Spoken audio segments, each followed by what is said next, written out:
Hey YouTube, today let's talk about if I was going to start stacking gold and silver today, what would I actually begin buying? I think that the most important thing and the thing that I wish that I had known when I started stacking was to keep things simple. KISS, that acronym, keep things simple. Keep it simple, stupid. The acronym, KISS, keep it simple, stupid. That is the biggest thing that I would implore to me as a new stacker. And what I mean by that is, number one, you have to make sure that you have saved up enough dollars, because lo and behold, the world runs on dollars, and you have to make sure that you have dollars set aside for emergencies. There's no point in stacking if you're just going to have to turn around and sell these beautiful pieces of metal later on. So I would set aside some emergency fund, whatever that amount is designated for you.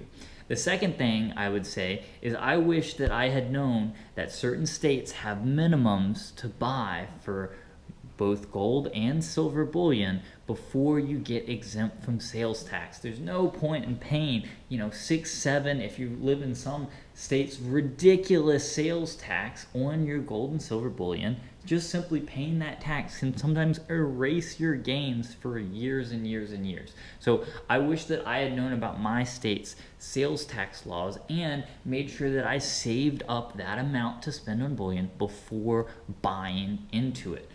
After that, once I had saved up that amount, I probably would start with, the plain silver eagles, because I think I am a little less attached to the silver eagles, and if there was an emergency, I probably would be a little faster to actually be able to sell the silver eagles as opposed to the gold. I feel like we work so hard to save up the gold, it's so hard to let go of them. But I think the first thing I'd probably do would, try and save up and try and, buy at least a couple tubes of eagles, maybe even up to like 100 ounces of eagles before I would start looking at purchasing the gold. And on that gold front, if I had to start again, I probably would standardize on not the half, not the 10th, but I'd probably standardize on right in the middle. I'd probably standardize on that 4th ounce. I think that's the perfect blend of, reducing the amount of premiums that you're paying, because the 10th ounce premiums certainly do add up, and it can really get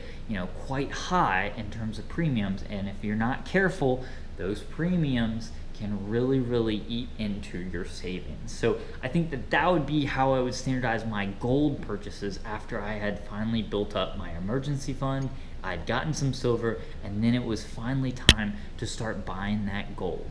Beyond that, I would continue to dollar cost average my way into a position and continue to buy, gold and silver as I went along, and making sure I'm expanding my emergency fund as I go along.